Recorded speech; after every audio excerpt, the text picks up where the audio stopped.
तो friends very warm and very lovely good morning to all of you. Friends हम solve कर रहे हैं मैकेनिकल वाइब्रेशंस के प्रीवियस ईयर क्वेश्चंस को, और मतलब पूरी मैकेनिकल इंजीनियरिंग के जितने भी सब्जेक्ट्स हैं उसके सभी लेक्चर्स और सभी गेट प्रीवियस ईयर क्वेश्चंस आपको मेरी मोबाइल ऐप और मेरी वेबसाइट दोनों जगह पे मिल जाएंगे। अगर आप चाहें तो उन्हें रेफर कर सकते हैं, और कोर्स को ज्वाइन करने से पहले अगर आप चाहें तो 1 महीने की डेमो क्लासेस भी आप अटेंड कर सकते हैं। ठीक है, तो आइए क्वेश्चन देखते हैं। ये आया था मैकेनिकल वाइब्रेशन से related to the topic D'Alembert principle, और ये पूछा गया था 2001 में, worth 2 marks, and as usual the problem it was really very simple one.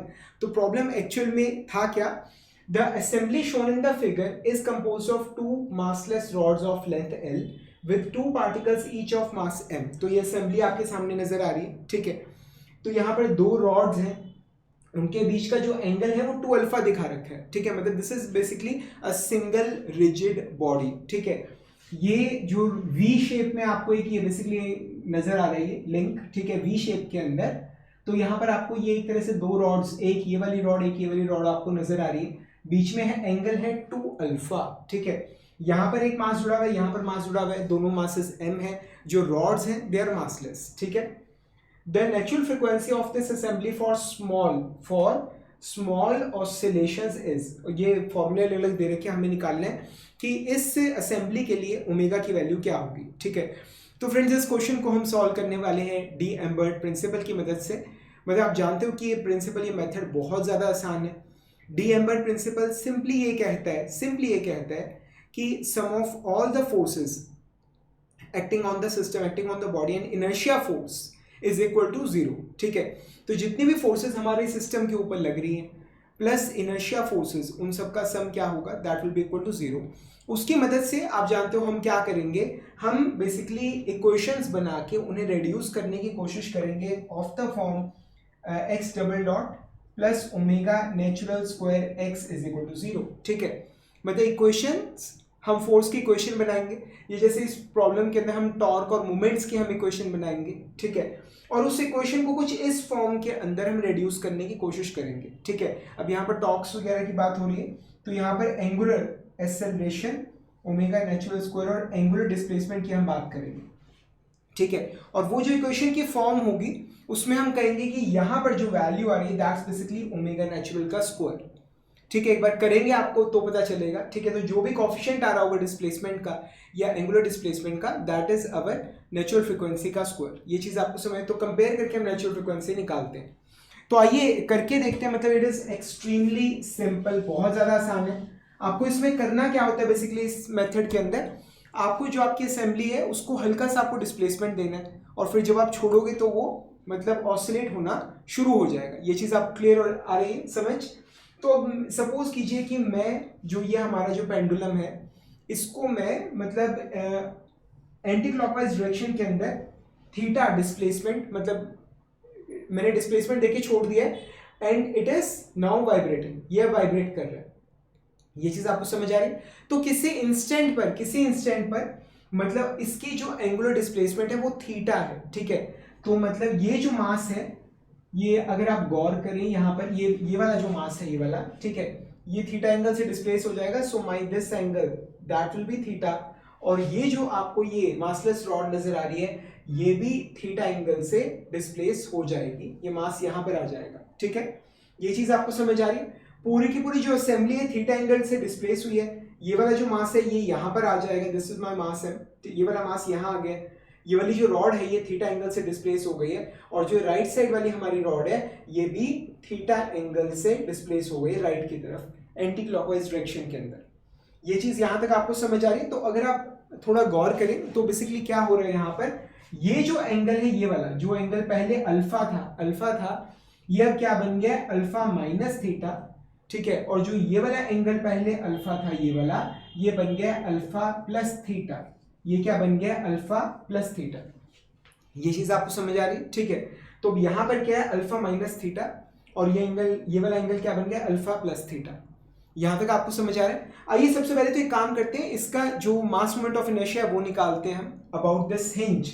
ठीक है, किसके अबाउट निकालना होता है, ध्यान रखिएगा, अबाउट द हिंज, जिसके अबाउट जो ऑसिलेशन है वो हो रहा है। ठीक है, तो जिस पॉइंट के अबाउट ऑसिलेशन हो रहा है आपको सभी प्रॉब्लम्स के अंदर उस पॉइंट के अबाउट आपको मास मोमेंट ऑफ इनर्शिया आपको निकालना होता है, ठीक है। फॉर एग्जांपल मतलब जैसे रोलिंग, कई बार ऐसे क्वेश्चंस आते हैं कि कोई डिस्क है, ठीक है, वो रोल कर रही है, ठीक है। तो बेसिकली जो रोलिंग का जो प्रोसेस है, ठीक है, मतलब हल्का सा आगे हल्का सा पीछे, ठीक है, जो इस तरह की वाइब्रेशन है उसमें आप ये मान सकते हो कि जो हमारा हिंज पॉइंट है या जो आई सेंटर है जिसके अबाउट रोटेशन हो रहा है, that is this point of contact, ठीक है। तो जैसे अगर मतलब कई क्वेश्चंस अभी हम सारे A to Z सभी प्रीवियस ईयर क्वेश्चंस हम करेंगे, सभी सब्जेक्ट्स के सभी प्रीवियस ईयर क्वेश्चंस और सभी लेक्चर्स आपको मेरी मोबाइल ऐप और वेबसाइट दोनों जगह पे मिल जाएंगे। यूज करने से पहले आप उनका मतलब डेमो भी ले सकते हो, कोई दिक्कत नहीं है, ठीक है। तो ये हमारा आई सेंटर है, ठीक है, रोलिंग की केस की मैं बात कर रहा हूं। तो इस पॉइंट के अबाउट हम मानते हैं कि ऑसिलेशन हो रहा है, ठीक है। ये सारी चीजें मैंने आपको थ्योरी ऑफ मशीन्स में पढ़ाई, ठीक है। तो वहां पर आप जो मोमेंट ऑफ इनर्शिया निकालोगे वो इस पॉइंट के अबाउट निकालोगे। यहां पर जो है क्लियरली हिंज हमें दे रखा है तो हम हिंज के अबाउट निकालेंगे। ये चीज आपको समझ आ रही, ठीक है। तो ओके, तो अब यहां पर दिस इज मास m, ये हिंज से इसकी दूरी है l, तो इसका मोमेंट ऑफ इनर्शिया कितना हो जाएगा, सिंपली मास इनटू डिस्टेंस का स्क्वायर। सो इस मास का भी क्या आ गया, ml square about the hinge. Similarly this is mass m, l दूरी पर है ये, ठीक है ना, तो इसका जो मोमेंट ऑफ इनर्शिया आएगा वो भी क्या आएगा, ml स्क्वायर। तो पूरे सिस्टम का अगर आप देखोगे तो मास मोमेंट ऑफ इनर्शिया कितना आ रहा है, it is 2 ml square, ml square इसका ml स्क्वायर इसका, दोनों को ऐड कर दिया 2 ml स्क्वायर, ठीक है। तो I की वैल्यू जो हमने निकाली है that is ml square, sorry 2 ml square, ये चीज I की वैल्यू हमने क्या निकाली है, 2 ml स्क्वायर। ये चीज यहां तक आपको बिल्कुल क्लियर समझ आ गई, ठीक है। अब हमें क्या करना है, देखिए ध्यान से देखिएगा, मैं डायग्राम एक बार दोबारा बना देता हूं। जैसे ये हमारा वर्टिकल मैंने ड्रॉ किया, ये एक यहां पर ये ड्रॉ किया मैंने और यहां पर ये ड्रॉ किया। This is my angle alpha minus theta and this is my angle alpha plus theta. ये चीज आपको समझ आ रही, ठीक है।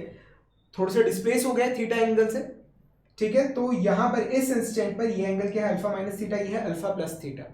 अब यहां पर कौन कौन सी एक्सटर्नल फोर्सेस लग रही हैं सिस्टम के ऊपर, ठीक है। तो यहां पर जैसे लग रहा होगा mg, इधर भी लग रहा होगा mg, ये चीज आपको समझ आ रही है, ठीक है। ये यहां पर हमारे पास हिंज है, यहां पर भी mg लग रहा है, यहां पर भी mg लग रहा है, ठीक है। अब क्या है कि जब लीनियर वाइब्रेशन हो रही होती है, तब हम फोर्सेस, जो डीएम्बर्ट प्रिंसिपल है, फोर्सेस की टर्म्स में हम लगाते हैं। अब यहाँ पर जो है मतलब एक तरह से रोटेशनल मोशन हम स्टडी कर रहे हैं, एक तरह से एंगुलर मोशन हम स्टडी करें, तो उस केस में आपको मतलब फोर्सेस के बजाय फोर्सेस का जो मोमेंट है और जो इनर्शिया टॉर्क है आपको उसे बैलेंस करना है, ठीक है। तो अब यहां पर हम इसका आइए निकालते हैं कि इसका इनर्शिया, इन फोर्सेस का moment about the hinge, in forces का मोमेंट जो है अबाउट द हिंज कितना होगा, ठीक है। तो दिस इज mg। अब ये लेंथ l थी, तो ये सामने वाली जो लेंथ है that will B l sine alpha minus theta. ये आ गया हमारा, this is also l, so that will B l sine alpha plus theta. ये चीज आपको समझ आ रही, ठीक है। तो एज ए रिजल्ट अब इस फोर्स की वजह से, फोर्स है mg, ये जो परपेंडिकुलर डिस्टेंस है that is l sine alpha minus theta, ठीक है। तो मोमेंट कितना होगा, moment it will be mg multiplied by l sine alpha minus theta. ये चीज आपको समझ आ रही है, ये चीज आपको क्लियर हो रही है, ठीक है। तो ये फोर्स mg थी, ये हिंज से इसकी जो परपेंडिकुलर डिस्टेंस है ये वाला that is l sine alpha minus theta. तो इस हिंज के अबाउट ये जो फोर्स लग रही है नीचे की तरफ, इसका मोमेंट क्या होगा, mg l sine alpha minus theta. ये चीज आपको यहां तक क्लियर है, ठीक है। सिमिलरली यहां पर आपको ये फोर्स नजर आ रही है, ये वाली, ठीक है ना। इसका लाइन ऑफ एक्शन क्या है फोर्स का, ये इसका लाइन ऑफ एक्शन है, नजर आ रहा है आपको, ये फोर्स लग रही है नीचे की तरफ, ठीक है। ये डिस्टेंस कितना है, that is l sine alpha plus theta, ठीक है। ये this angle is alpha plus theta, ये लेंथ है, तो इसके सामने वाली एंगल के सामने वाली दैट्स हाइट, वो कैसे निकलेगा, hypotenuse multiplied by sine of the angle. ये चीज क्लियर है यहां तक, ठीक है। तो ये आ गया हमारे पास। तो इस फोर्स का जो मोमेंट होगा about the hinge that will be mg into l sine alpha plus theta. समझ आ रहा है? So these are all the external forces that is acting on the system. वैसे ऐसा सच नहीं है, ठीक है, मतलब हमने एक बहुत बड़ी फोर्स को इग्नोर कर दिया है जो यहाँ पर भी लग रही होगी हिंज के अबाउट, ठीक है ना, मतलब mg यहाँ लग रहा है, mg यहाँ लग रहा है, तो उसको बैलेंस करने के लिए 2mg यहाँ लग रहा होगा, पर वो पिक्चर में इफेक्ट नहीं डालेगा। उसका कारण ये है कि हम हिंज के अबाउट मूवमेंट निकल रहे हैं और ये जो फोर्स है ये हिंज से ही पास कर रहा है, सो उसका जो मूवमेंट है वो जीरो होगा, ठीक है। तो मतलब उस फोर्स के मूवमेंट को हमें कंसिडर करने की जरूरत नहीं पड़ेगी, ठीक है। तो यहाँ तक आपको समझ आ गया। अब इसमें एक बड़ी खास बात है कि आप ध्यान से देखने वाली क्या बात है कि ये जो फोर्स लग रही है ये वाली, ठीक है, ये वाली जो फोर्स लग रही है इसका जो मूवमेंट होगा हिंज के about that is anti clockwise. ये बड़ी गौर करने वाली बात है यहाँ पर, ठीक है। ये जो फोर्स लग रही है इसका जो मूवमेंट होगा, ठीक है, that will B anti clockwise, that will B anti clockwise, ठीक है। और यहाँ पर ये जो फोर्स आपको नजर आ रही है, अगर आप देखें इस हिंज के अबाउट, ठीक है, ये फोर्स लग रही है।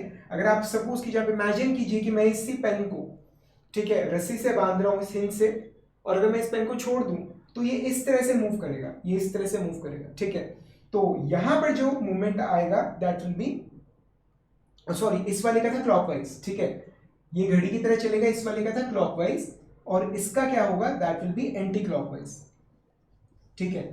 ये वाला जो है ये वॉच की स्विंग की तरह चलेगा, दैट विल बी क्लॉकवाइज, और ये वाला जो है ये उसके अपोजिट चलेगा, that will B anti clockwise. ये चीज यहां तक आपको समझ आ रही है, ये चीज आपको क्लियर हो रही है, ठीक है। अब क्या चीज है, अब यहां पर हमने मोमेंट्स की बात कर ली, ठीक है, दो मोमेंट्स लग रहे हैं, हमने दोनों निकाल लिए। अब अगला क्या आता है, अगला आता है इनर्शिया टॉर्क, ठीक है, और वो सिंपली क्या होता है, इनर्शिया फोर्स क्या होती है, that is mass into acceleration. इसी तरह से इनर्शिया टॉर्क क्या होता है, that is simply moment of inertia into angular acceleration, ठीक है। तो अगर इसका डिस्प्लेसमेंट अगर हमने थीटा माने, थीटा, ठीक है, तो एंगुलर वेलोसिटी क्या होगी, theta dot, theta angular displacement का फर्स्ट डेरिवेटिव, और एंगुलर एक्सेलरेशन क्या होगा, थीटा डबल डॉट, ठीक है, एंगुलर डिस्प्लेसमेंट का सेकंड डेरिवेटिव, ठीक है, थीटा डबल डॉट, ये चीज। So that's our angular acceleration. और आप जानते हो कि जो उसकी डायरेक्शन है वो सेम हम पॉजिटिव क्या मान के चलते, जिस डायरेक्शन में हमने डिस्प्लेसमेंट को पॉजिटिव मानना है, ठीक है।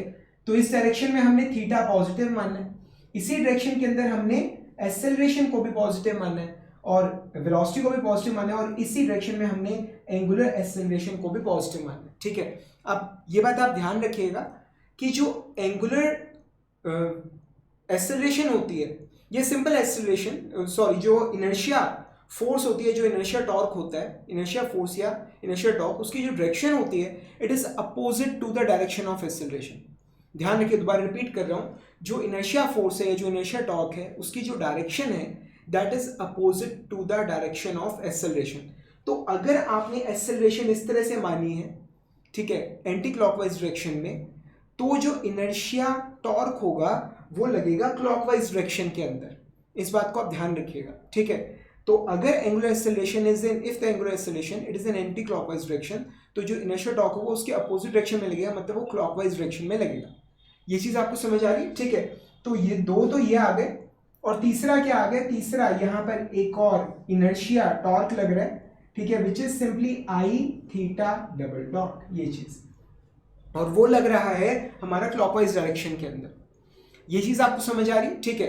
तो हमने मोमेंट निकाल लिए दोनों फोर्सेस की वजह से, हमने इनर्शिया टॉर्क निकाल लिया, अब इन तीनों का सम हमें क्या करना है, जीरो पुट करना है। समझ आ रहे हैं यहां तक, ठीक है। अब क्या चीज है, अब इनर्शिया टॉर्क जो है वो क्लॉकवाइज लग रहा है, तो ऐसा करता हूं मैं, क्लॉकवाइज जो टॉर्क्स या मोमेंट्स लग रहे हैं हम उन्हें पॉजिटिव मान लेते हैं, ठीक है। तो आइए क्लॉकवाइज टॉर्क्स या मोमेंट जो लग रहे हैं उसे मैं पॉजिटिव मान रहा हूं, सो आई थीटा डबल डॉट, ठीक है, प्लस ये वाला भी क्लॉकवाइज लग रहा है, सो इट इज प्लस आएगा mgl, ठीक है, साइन अल्फा प्लस थीटा, ठीक है, ये क्लॉकवाइज लग रहा है, ठीक है। और ये वाला लग रहा है, यहां पर ये जो मूवमेंट लग रहा है ये एंटी क्लॉकवाइज लग रहा है, so minus mgl sine alpha minus theta and that's equal to 0। ये चीज समझ आ रहे हैं यहां तक, ये चीज आपको क्लियर हो रही है, ठीक है। तो ये आ गया, अब आइए वैल्यू पुट करते हैं यहाँ पर 2ml² थीटा डबल डॉट, ठीक है, प्लस mgl को मैं कॉमन ले लेता हूं, ठीक है, mgl को मैंने दोनों तरफ से कॉमन ले लिया, तो ये आ गया हमारे पास sine a cos b plus cos alpha sine theta, ये आ गया, ठीक है। ऐसे ही साइन अल्फा माइनस थीटा, उसका क्या फॉर्मूला आएगा, sine alpha cos theta minus cos alpha sine theta, ठीक है। किसका फॉर्मूला लिखा है हमने, साइन अल्फा माइनस थीटा का फॉर्मूला लिखा है, बट द थिंग इज बाहर माइनस भी है, बाहर माइनस भी है, as a result sign change हो जाएंगे, तो यहां पर आएगा माइनस और यहां पे आएगा प्लस, और ये this will be bracket close, ये चीज समझ आ रहा है। तो इससे ये कट गया, ठीक है। अब हम that's this complete equation is equal to 0, ठीक है। तो अब क्या निकल के आ रहा है हमारे पास, अब निकल के आ रहा है, इसको रब कर देते हैं,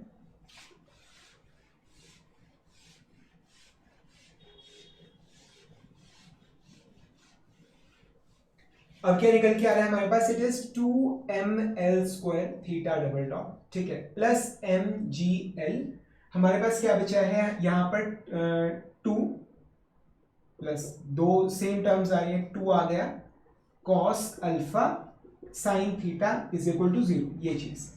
अब हमें ना क्वेश्चन में स्पेशली मेंशन्ड है स्मॉल ऑसिलेशन, जो थीटा की वैल्यू है it is really very less, अब थीटा बहुत कम है, बहुत छोटा है, एज अ रिजल्ट आप साइन थीटा को आप थीटा लिख सकते हो, ठीक है। तो यहां पर साइन थीटा को मैं थीटा से रिप्लेस कर रहा हूं, ठीक है। So 2ml² theta double dot plus 2mgl cos alpha into theta is equal to 0, ये चीज समझ आ रहा है यहां तक, ठीक है। तो theta double dot plus 2mgl cos alpha by 2ml² theta is equal to 0, ठीक है। अब यहां पर मास से मास कट गया, 2 से 2 कट गया, एक L से एक L कट गया, तो इक्वेशन क्या रही, theta double dot plus G divided by L cos alpha theta is equal to 0, समझ आ रहा है। मैंने आपको बताया था which is quite similar to the equation theta double dot plus omega natural का square theta is equal to 0। तो अगर आप कोफिशिएंट्स को अगर कंपेयर करें यहाँ पर, ठीक है, तो इससे क्या निकल के आता है, इससे निकल के आता है कि ओमेगा नेचुरल का square is equal to g cos alpha by l, यानी कि ओमेगा नेचुरल क्या आ गया, इसका स्क्वायर रूट, ये चीज, ये तो ये हमारी ओमेगा एन की वैल्यू आ गई, ठीक है। तो ये आंसर क्या आ रहा है, D is the correct answer, समझ आए, ठीक है। तो मतलब ऑलमोस्ट सभी प्रॉब्लम्स जो हैं, सभी प्रॉब्लम्स जो भी मतलब कॉम्पिटिटिव एग्जाम्स में आती हैं, आप उन सभी प्रॉब्लम्स को डीएम्बर्ट प्रिंसिपल लगा के बड़े आराम से बहुत प्यार से आप सॉल्व कर सकते हो, ठीक है। एक एक प्रॉब्लम, सभी प्रॉब्लम्स को हम क्लास में बहुत ही डिटेल में डिस्कस करेंगे, ठीक है। ये सभी सॉल्यूशंस मेरी वेबसाइट और मोबाइल ऐप दोनों जगह अवेलेबल है, आप वहाँ पर जाकर इन्हें रेफर कर सकते हैं, ठीक है। आइए एक और न्यूमेरिकल सॉल्व करते हैं जो कि आया है गेट एग्जाम के अंदर।